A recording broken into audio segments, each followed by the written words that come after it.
Excusez. Est-ce que tout le monde nous entend ou on nous voit?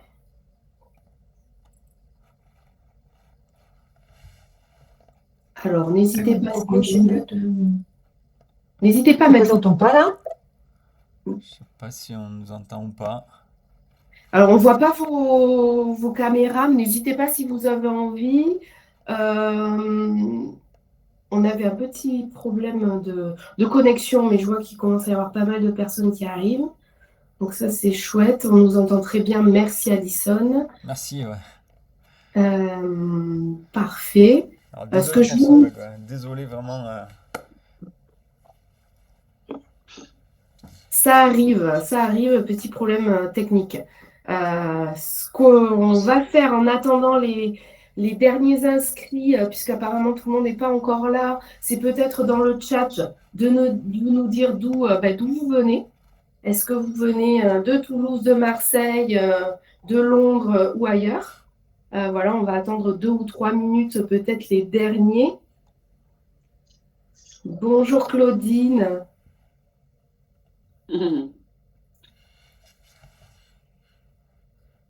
Alors, il y a 12 personnes.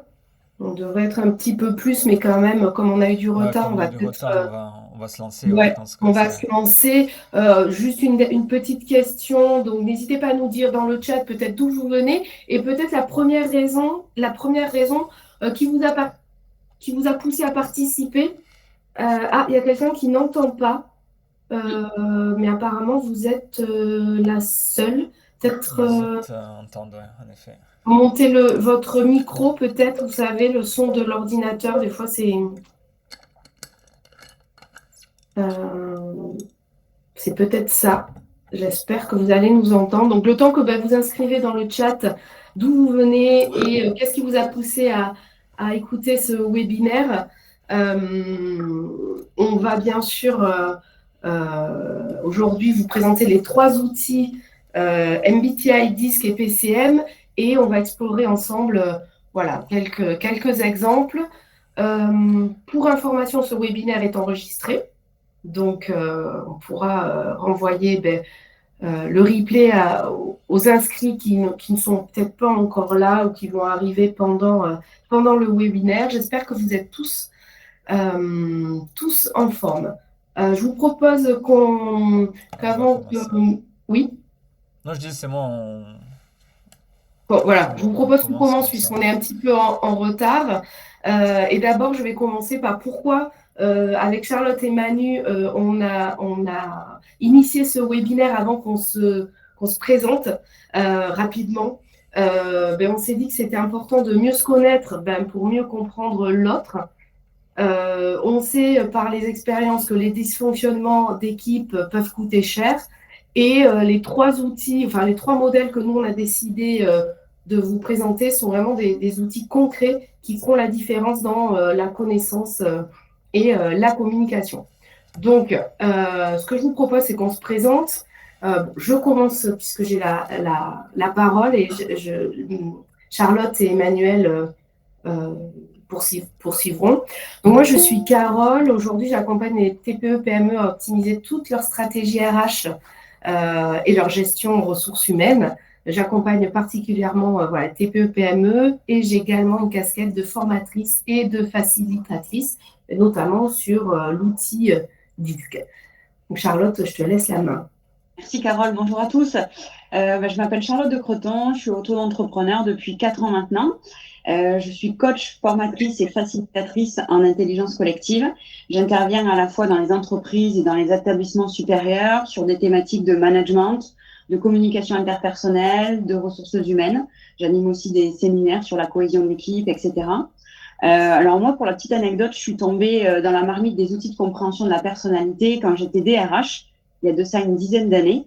Et en fait, ce qui m'avait choqué à l'époque, c'est à la fois le potentiel inexploité des individus dans l'entreprise et à la fois le poids des stéréotypes qu'on peut avoir les uns sur les autres et les croyances qu'on peut avoir qui freinent finalement et l'épanouissement d'un côté et la performance de l'autre. Donc, c'est ce qui m'a conduit finalement à devenir praticienne des outils MBTI, DISC et Enneagram notamment. Je passe la main à Manu. Super. Bonjour à tout le monde. Donc Emmanuel Rossler. Donc, moi, je suis co-dirigeant d'un OF, d'un organisme de formation qui s'appelle la CANUP. Et on vient accompagner justement les dirigeants, les managers, mais pas que, puisqu'on fait aussi de la qualité. On fait aussi tout ce qui est RSE, prévention des risques pro, et on forme aussi les membres de CSE. Voilà, c'est assez complet. Donc, euh, avant de passer sur le vif du sujet, de vous montrer voilà, quels sont les outils, comment les utiliser, pourquoi, on aime bien mettre des petits chiffres et on va commencer par les conflits, hein, on en a tous et toutes. Donc quand on regarde les études, on voit que il y a plus 30% de conflits qui sont liés à quoi? À l'incompréhension liée à la diversité. Tout simplement pourquoi, et ça on le voit dans les accompagnements, c'est que généralement on a une façon de fonctionner, une façon de penser, et on pense que tout le monde fonctionne comme nous, pense comme nous, et du coup on ne comprend pas, mais comment ça se fait? Pour moi c'est logique, comment ça se fait que lui ne comprenne pas?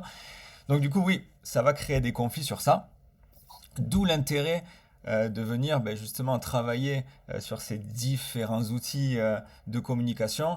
Et d'ailleurs, quand on regarde les autres chiffres, au niveau de la productivité, on voit que entre McKinsey, Omind démontre qu'on est entre plus 20 et plus 25% de productivité en plus, de performance en plus pour les équipes justement qui sont formées, tout simplement parce qu'on arrive mieux à communiquer. Et du coup, ça, que ça soit au niveau du travail ou même au niveau personnel, hein, parce que ça marche au niveau du travail, mais aussi au niveau personnel, quand on communique mieux, quand on se connaît mieux, du coup, il y a beaucoup de choses qui changent, et notamment dans le monde du travail, ce côté productivité, amélioration des conditions de vie et tout un tas de choses en plus. Je te laisse la main, du coup, pour Oui, le alors je vais MBTI. vous présenter le modèle MBTI. Alors le modèle MBTI, il faut savoir il s'appuie sur la théorie de Carl Jung, qui était un éminent psychiatre suisse. Dans les années 40, ça a été repris par une mère et sa fille qui s'appellent Myers and Briggs, et qui ont en fait repris les travaux de Jung pour permettre qu'ils soient plus accessibles au plus grand nombre. Et elles ont donc mis au point ce modèle qui est le Myers-Briggs Type Indicator. C'est un modèle qui est aujourd'hui mondialement connu, qui a été traduit dans plus de 20 langues, qui est remis à jour de manière régulière. Et en fait, c'est un outil ni plus ni moins de compréhension de la personnalité.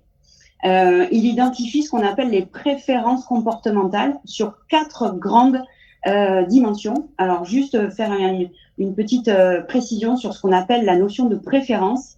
C'est la manière naturelle et spontanée qu'utilise un individu pour fonctionner. C'est ni une compétence, ni une aptitude, c'est juste une tendance qui est pour l'individu la plus confortable et la plus agréable pour lui. Quand je parle des 4 dimensions du modèle MBTI, la première, c'est la manière dont on puise son énergie. Et effectivement, il y a 2 préférences qui s'opposent. La première, c'est des personnes qui ont tendance à puiser leur énergie dans les interactions avec les gens. Et la seconde, c'est les personnes qui puisent leur énergie dans leur monde intérieur. La deuxième grande dimension du modèle, c'est la manière dont on recueille l'information. Vous avez des gens qui recueillent l'information de manière détaillée, de manière structurée, qui vont vous poser tout un tas de questions pour bien comprendre les tenants et les aboutissants. Et puis, à contrario, vous avez des personnes qui vont recueillir l'information de manière globale et qui ne rentreront dans les détails que s'ils le jugent nécessaire. La troisième dimension, c'est la dimension qui nous explique de quelle manière on prend des décisions. Là, vous avez les personnes qui sont de préférence plutôt pragmatiques, factuelles, qui vont faire passer la relation au second plan. Et puis, à contrario, vous avez l'autre préférence qui est les personnes qui vont prendre leurs décisions en prenant en compte la relation aux autres. Et enfin, la quatrième dimension que vient explorer le modèle MBTI, c'est la manière dont on aborde le monde qui nous entoure. Est-ce qu'on est de préférence à s'organiser, se structurer, avoir un cadre dans notre vie de tous les jours, ou est-ce qu'on est plutôt à se laisser un éventail de possibilités dans sa vie parce que tout peut être modifié d'une minute à l'autre. Et c'est grâce à ces 4 dimensions d'une part et à ces 2 préférences sur chacune des dimensions qu'on obtient la matrice que vous voyez à l'écran qui représente les 16 profils psychologiques. Et en fait, ce qui est intéressant, c'est que pour un individu lambda, utiliser ce modèle, c'est déjà mieux se comprendre, comprendre son fonctionnement, peut-être aller se frotter à sa zone d'inconfort et à voir comment il pourrait exploiter son potentiel. Et pour une équipe, ben, c'est tout simplement mieux se comprendre, arrêter d'avoir des stéréotypes et des croyances, et puis aller explorer les uns et les autres, se soutenir pour aller développer le plein potentiel d'une équipe et gagner en épanouissement et en performance. Je laisse la main à Carole qui va nous expliquer ce qu'est le DISC maintenant. Oui, alors le disque, c'est quoi concrètement? En fait, c'est un modèle qui est assez simple, qui va se distinguer principalement par grands styles de comportement, qui sont souvent, peut-être vous l'avez déjà entendu, associés à des couleurs, et lui qui va trouver ses racines dans des travaux d'un psychologue américain qui s'appelle Marston. Donc, on trouve ces 4 grands styles, vous pouvez le voir dans le schéma à l'écran. On parle du D, du disque comme dominance. Là, on va voir plutôt des personnes qui vont être directes, orientées résultats, qui aiment aller vite ou relever des défis, par exemple. Le I comme influence. Là, on va retrouver des profils dits enthousiastes, plutôt sociables, qui aiment motiver, collaborer. Le S, qui a été identifié comme stabilité, c'est des personnes principalement patientes, fiables, à l'écoute, qui cherchent en général l'harmonie. Et le C, pour conformité, là on catégorise des personnes plutôt rigoureuses, précises, attachées aux règles et à la qualité. Donc bien sûr, attention, tout le monde en fait va combiner ces styles à sa manière. Mais le 10 va mettre en avant un ou deux dominants qui vont influencer notre façon de communiquer, de réagir. En fait, le but du 10, c'est pas de mettre les gens dans des cases ou de les comparer, mais plutôt de mieux se comprendre pour mieux interagir. Donc en fait, j'aime bien dire que c'est un décodeur de notre façon d'agir ou de réagir et bien sûr forcément de communiquer. On peut l'utiliser pour 3 domaines. Pour soi, par exemple, le disque va aider à comprendre comment on prend ses décisions, ce qui nous motive, ce qui nous crispe. C'est un peu un miroir de nos forces naturelles et de mes zones de stress aussi.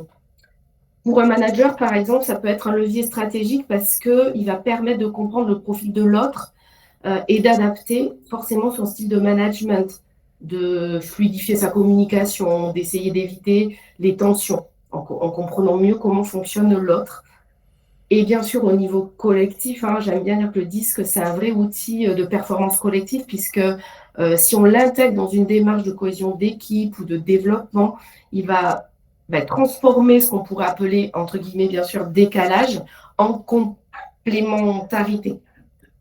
Dans le disque, pour finir, on parle aussi des forces motrices, parce que le disque ne va pas décrire seulement comment on réagit, comment on agit, mais aussi pourquoi on agit. Donc, parce que on le sait tous, derrière chaque comportement, il y a des motivations profondes. Certaines personnes sont motivées plus par les résultats, le challenge, d'autres vont être plus motivées par la reconnaissance ou encore le savoir. Et donc, comprendre ces moteurs, c'est comprendre ce qui va nous donner de l'énergie ou au contraire aussi ce qui va nous épuiser. Donc, vous l'avez compris, le disque, c'est une boussole pour mieux se comprendre, mieux collaborer avec les autres. Et donc voilà, justement pour continuer sur cette idée de communication ou de dynamique d'équipe, je passe la main à Manu qui lui va vous parler d'un autre modèle intéressant. Super, merci. Donc moi je vais vous parler du modèle PCM. Donc c'est un modèle aussi, comme beaucoup de modèles, qui permet de mieux se connaître, mieux se comprendre, mieux savoir justement comment on communique et comment les autres communiquent justement pour être sur le bon canal de communication. Donc pareil, il y a plusieurs couleurs, là il y en a 6. On va retrouver le type empathique, le type factuel, le type analyseur, énergiseur, bon, il y en a plein. Et donc on a tout ça en nous, c'est des types de personnalités qui vont avoir des caractéristiques spécifiques. Il va y avoir des personnes qui vont avoir tendance, en effet, à voir la vie à travers des faits, d'autres à travers les opinions, etc., etc. Donc en effet, ça va permettre de mieux se comprendre, en équipe, de mieux communiquer, parce que je vais savoir que cette personne, ben, elle a besoin de faits, donc je vais lui donner des faits. Cette personne, c'est plus dans l'énergie, dans le fun, on va essayer de lui donner du fun, etc., etc. Mais la particularité, c'est qu'on va venir travailler sur les états de stress. Quand je parle état de stress, ça va être ben, le collègue, vous savez, qui... je comprends pas là. Quoi? Il faut faire un rapport, mais attends, mais qui a décidé? Qui a décidé de faire un rapport là? Voilà, le collègue qui souffle. Ça va être le manager qui va être derrière vous en disant montre-moi ce que tu as fait là. Hein, non, non, non. Vas-y, en fait, donne-moi, je vais le faire parce qu'au moins je sais que si je le fais moi, ça va être bien fait. Ou la personne qui, quand on va lui parler, mettre un peu de pression. Euh, oui, non, mais en fait. Et qui va venir se taire et ne plus rien dire. Donc ça, voilà, ça va être des états de stress. Et le but, c'est de déjà les voir sur soi, lesquels on a, et d'aller les voir chez les autres pour justement apprendre à communiquer et faire revenir la personne, ou même nous-mêmes, pour revenir dans la communication. Un exemple basique que j'aime bien donner, ça va être la personne qui voit de préférence la vie à travers les faits, et celle qui voit à travers le fun. Donc ça va être par exemple, Robert, est-ce que tu as préparé la réunion pour demain? Wouah, j'adore tes chaussures, elles sont trop stylées! Attends, je te parle de réunion et toi tu me parles de chaussures là, qu'est-ce qui t'arrive? Là, on est là pour bosser. Voilà, par exemple, c'est un exemple où ben, il y a deux canaux de communication différents. Il y en a un qui veut du factuel et qui a besoin de factuel et il faut qu'on lui réponde en factuel, l'autre plus en fun. PCM, justement, une fois qu'on a travaillé sur ça, va permettre de s'adapter et ça donnerait quelque chose comme Robert, est-ce que tu as préparé la réunion pour demain? Ouah, tes chaussures, j'adore! Franchement, c'est trop le kiff, elles sont géniales. Ouais, t'as vu? Regarde mon t-shirt, il est pas génial mon t-shirt, hein? Et d'ailleurs, la réunion, ça n'est où là? Comme ça, comment ça se passe? T'inquiète, voilà, c'est prêt. Si tu veux, on refait un point ensemble, mais t'inquiète, il y a tout qui est prêt. Oh, ok, super, merci. Bon, voilà, un petit exemple, en gros, ça permet de faire ça. Ça permet d'identifier les états de stress, les notes des autres pour venir s'adapter et repartir sur le bon canal de communication. Voilà pour PCM. Donc bien sûr, ben là je vais repasser la main à Charlotte pour vous faire un petit peu travailler, parce qu'il n'y a pas que nous qui travaillons, vous allez aussi travailler. Alors effectivement, l'idée c'est de vous mettre peut-être dans une situation. On va prendre la première. Robert a besoin d'avoir des précisions sur le projet, les détails, les délais, le budget, avant de pouvoir se lancer.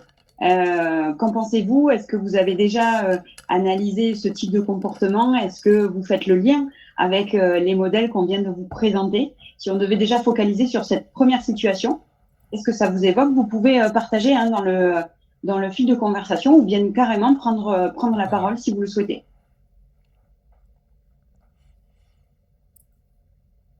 Comment vous analysez ça?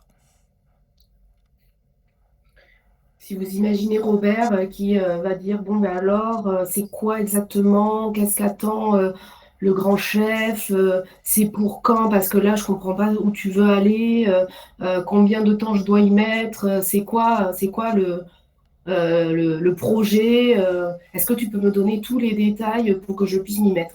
Si voilà, vous avez un collaborateur ou quelqu'un dans l'équipe qui est comme ça, voilà, Robert a besoin de précision. Vous en pensez quoi? Comment vous analyseriez ce type de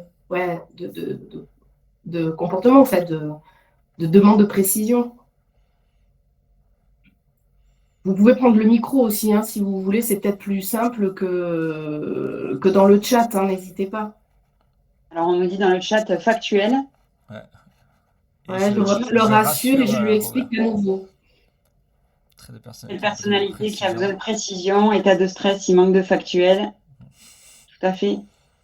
Effectivement, si on regarde sous le prisme MBTI, là, on est sur quelqu'un qui a besoin d'avoir un maximum de détails pour pouvoir passer à l'action. C'est la dimension recueil d'informations.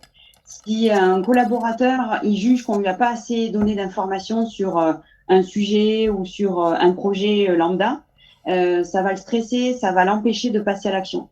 Donc, c'est le genre de collaborateur qui pourrait venir vous poser plein de questions à la suite d'une réunion parce qu'il a besoin d'approfondir les choses.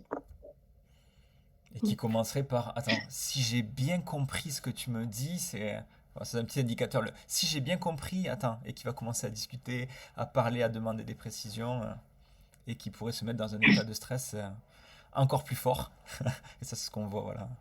Aussi. Dites-nous, est-ce que vous avez déjà rencontré ce type de personnes? Peut-être, n'hésitez pas à prendre le micro, hein. Le but, c'est que ce webinaire il soit Ouais. interactif aussi et qu'on échange.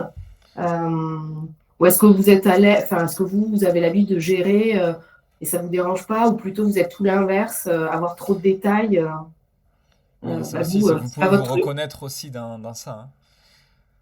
Bon, après, on peut faire les autres exemples aussi, hein. On va passer au On deuxième va passer au exemple. deuxième Jean-Michel exemple. choisit de mettre en place la méthode de travail qu'il estime la plus efficace sans en discuter au préalable avec son équipe. Alors là, si je peux donner peut-être une clé de lecture par rapport à un des modèles, c'est dans le MBTI, on va s'asseoir on va se reposer sur la dimension prise de décision. Donc c'est le genre de collaborateur qui va prendre une décision sans forcément en parler au collectif. Alors, sur l'instant, ça part d'une bonne intention, on est d'accord?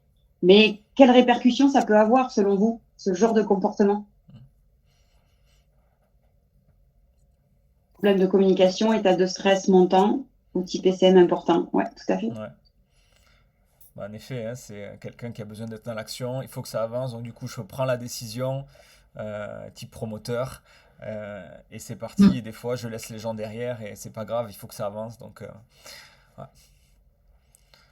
Ok, On enchaîne sur le troisième, le peut-être? troisième, Allez, Claire arrive au bureau, dépose son sac et part aussitôt prendre un café avec ses collègues. ça On l'a s'appelle, tous connu, ça on a s'appelle. tous Une connu. empathie de premier ordre. Oui, Ali. Exactement. Super Oui, empathique. c'est plutôt quelqu'un, effectivement, au prisme du disque, de démonstratif, qui a besoin d'aller communiquer tout de suite avant de s'y mettre, effectivement. Mais si je rebondir sur ça. Ah, pardon, quelqu'un voulait parler? Non.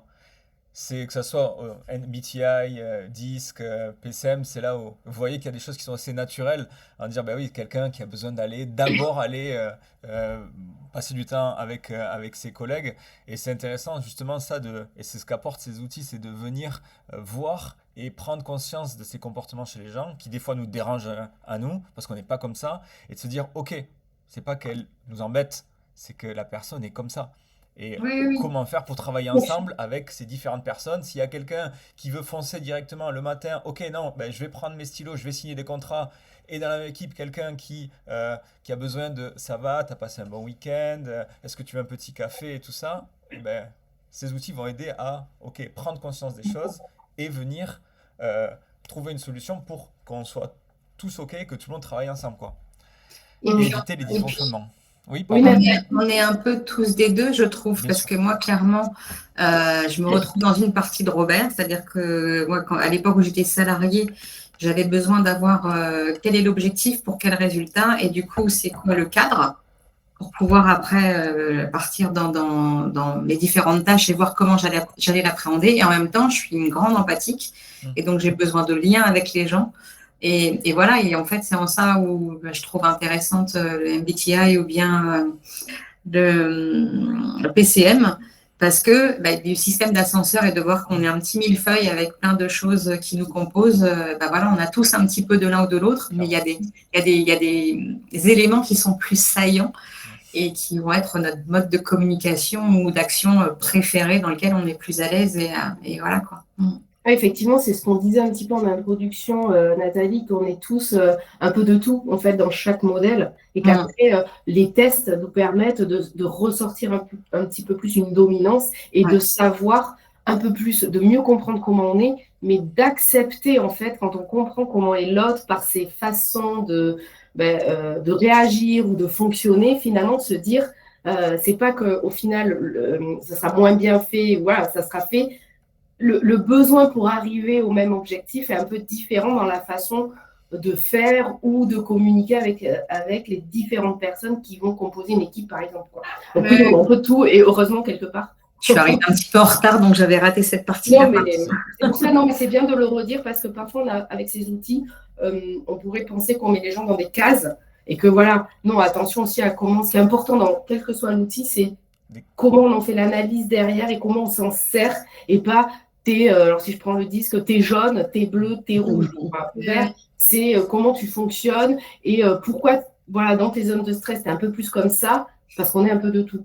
Et d'ailleurs, Charlotte a un autre exemple à vous présenter qui est intéressant aussi pour débattre sur ces sujets, en tout cas. Et on continue avec une communication écrite, pour le coup, parce que là aussi, il y a beaucoup, beaucoup de choses qui se voient. Donc là, on est sur un mail qui est envoyé par Laura. Donc, notre prochaine réunion avec le petit smiley. Bonjour à toutes et à tous. J'espère que vous allez bien et que votre week-end s'est bien passé. N'hésitez pas à partager un petit mot si vous souhaitez. Je voulais simplement vous dire combien votre avis m'est précieux pour préparer notre réunion. Si vous avez envie, attente ou sujet à aborder, dites-le moi en toute confiance. Je suis à votre écoute. Merci du fond du cœur pour votre engagement, pour votre bienveillance. Au plaisir de vous retrouver très bientôt, bien chaleureusement, Laure. C'est moi. J'ai un peu insisté, hein. Mais qu'est-ce qu'on voit dans ce genre de mail, dans ce genre de communication écrite? C'est l'importance du lien, la chaleur, l'ouverture aux autres. Il y a vraiment plein de choses, quoi. C'est ça. Est-ce que voilà, c'est quelque chose où vous avez l'habitude de faire ce type de mail, ou plutôt vous dites oh là là, c'est Ça pas vous agace. possible, Yes. ça m'agace. Voilà, on a tous une réaction qui peut être différente. Alors moi, le préambule, oui, parce que j'ai besoin d'entrer comme ça. Par contre, après, je vais être dans des choses plus formelles. Je n'irai pas aussi loin dans le reste de l'écriture. Après, bien sûr, ça va dépendre des contextes aussi. Hein. Oui. Faut le souligner peut-être Ça, à travers chaque exemple. Voilà, les exemples, les contextes, forcément, l'environnement permet d'avoir une appropriation, enfin une compréhension du fonctionnement des personnes un peu différentes. Et puis peut-être aussi, si je me permets, je ne sais pas si on me voit, oui, c'est ça. Puis ça dépend si on connaît l'équipe, pas l'équipe, ça dépend quel lien qu'on a aussi avec les gens. Donc, il y a tout un cheminement, une réflexion derrière. Ouais. Mais tout à fait, même parfois, on croit comprendre l'équipe ou connaître l'équipe, mais on trouve on trouve ce genre de mail peut-être un peu lourd, un peu trop, et on se dit, Laura, toujours pareil, nous fait ses mails à rallonge, je ne supporte pas. Mais en fait, si on prend un peu de recul et qu'on comprend un peu son mode de fonctionnement, on comprend qu'elle a besoin de ça et que ça ne mange pas tellement de pain, enfin dans cet exemple-là, pour le fonctionnement de l'objectif final. Et puis c'est surtout peut-être aussi des gens qui vont se demander l'intention derrière aussi. Forcément, on peut aussi se poser des questions. Enfin, quand on ne connaît pas en tout cas. Ok. Moi, si je peux me permettre, hello à tous. Moi, j'ai travaillé pendant 30 ans dans une maison d'édition. Donc, j'ai connu plein de gens qui sont passés par là. Et c'est vrai que le but, c'était de s'adapter à chacun. Alors, des Jean-Michel, j'en ai eu, comme tout le monde. Des gens qui avaient besoin d'être tout le temps aidés parce qu'ils avaient des petits soucis de compréhension. J'ai eu des gens, celles qui partaient au café tout le temps, bien sûr, je les connais aussi.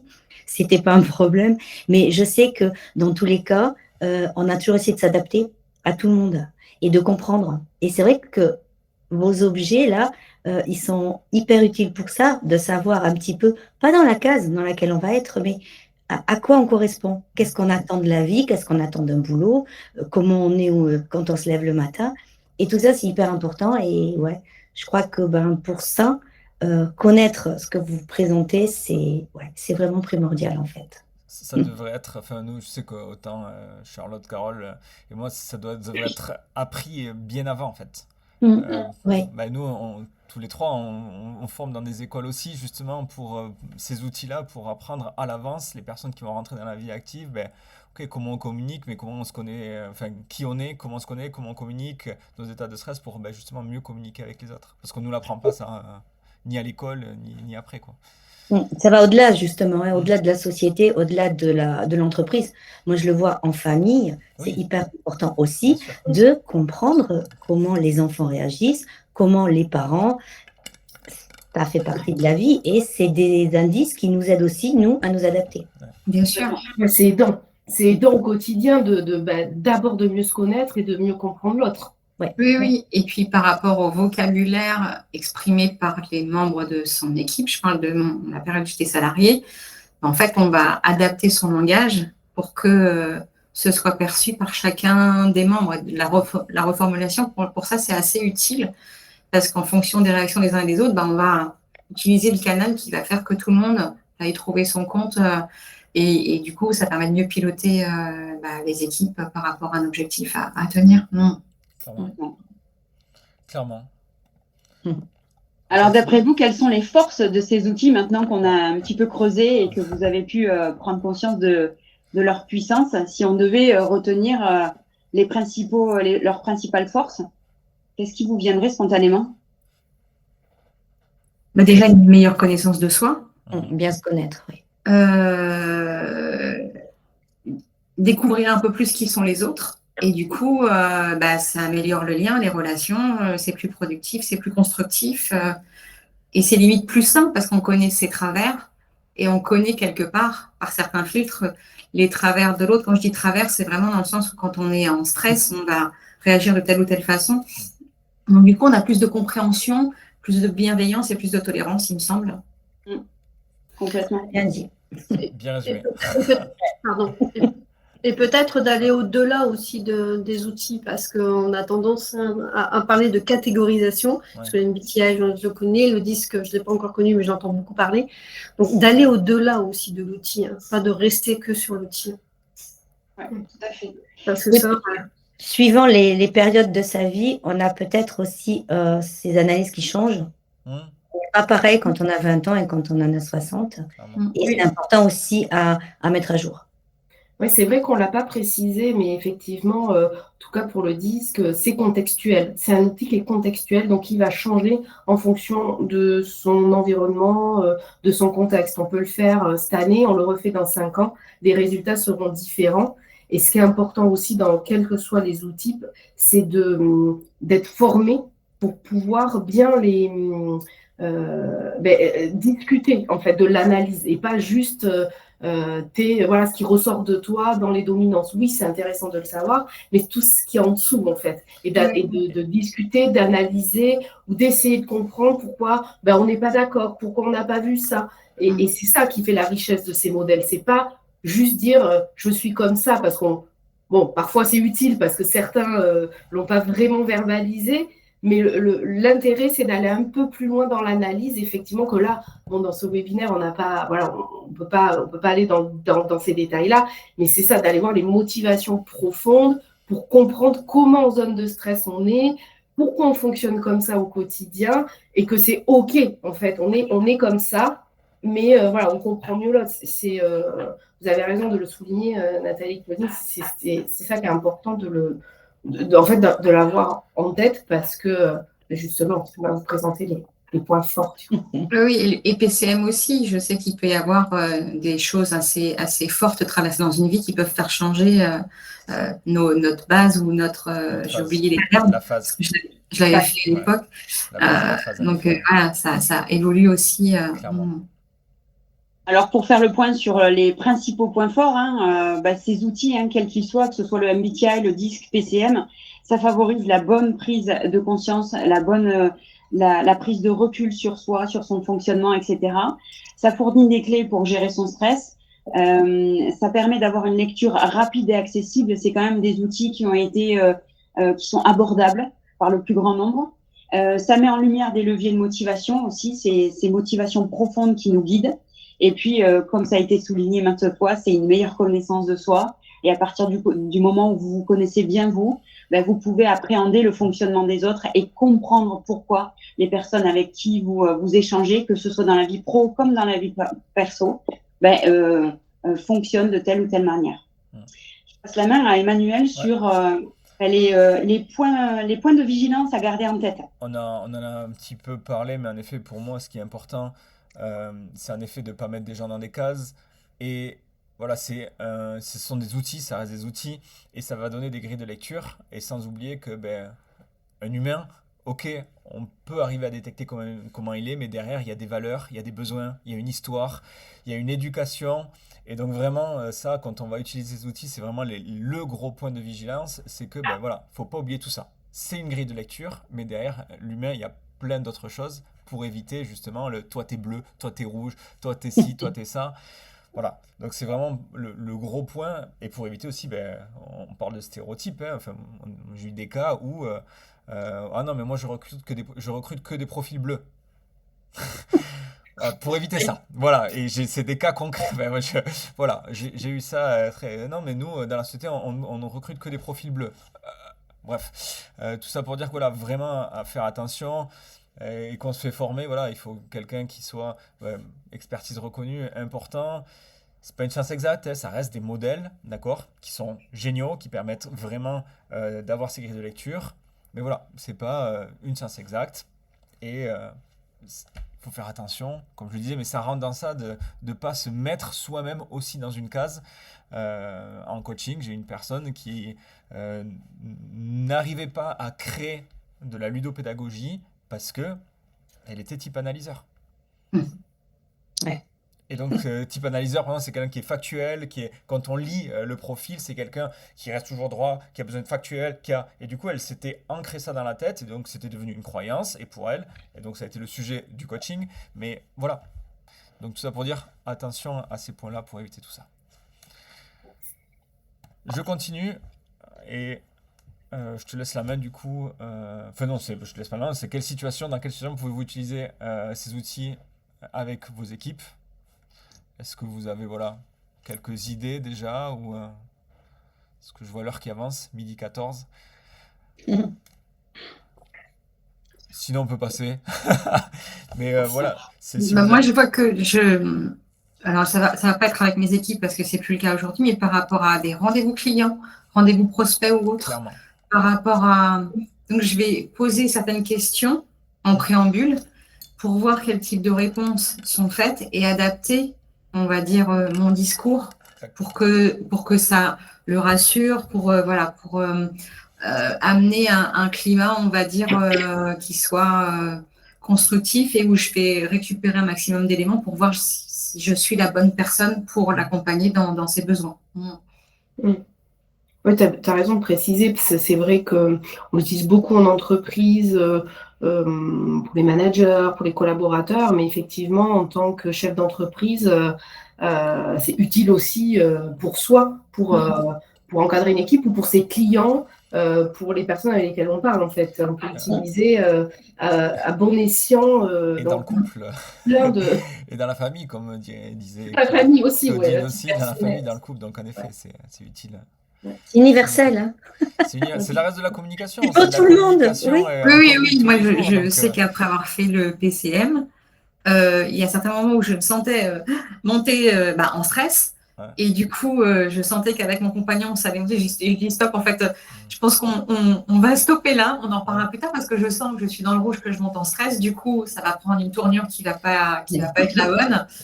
On en reparle demain si tu veux bien. Et voilà, et en fait, le fait de poser ça aussi, ça améliore beaucoup les relations, quoi. Oui, et ça évite beaucoup de conflits aussi. Peut-être. Bon, alors pour résumer, effectivement, vu que le temps tourne, vous l'avez compris, hein, derrière chaque dysfonctionnement d'équipe, il va y avoir une différence de rythme ou de langage à décoder en fonction de qui l'autre est et qui on est. On aime bien dire tous les trois que comprendre les autres commence toujours par mieux se comprendre soi-même. Ça paraît évident dit comme ça, mais on a tous les trois rencontré souvent des gens qui ne se connaissaient pas bien et pour qui c'est vraiment des outils de changement, de compréhension, des grilles de compréhension en tout cas, pour se développer. Et comme on l'a dit tout le long, la connaissance de soi, c'est le premier pas pour accorder ses rythmes et fluidifier la communication avec les autres, que ce soit ses équipes, mais aussi avec ses hiérarchiques, avec ses clients, avec sa famille, comme on l'a dit. Donc voilà sur quoi on voulait résumer. On voulait vous demander si vous avez quand même des questions et des réponses. On a fini un quart d'heure, puis on a perdu effectivement 8 minutes au départ. Donc on s'excuse encore. Est-ce qu'on a des questions, des interrogations par rapport à ce qu'on vient d'échanger tous ensemble? Ou c'est plutôt clair pour vous? C'est clair et limpide.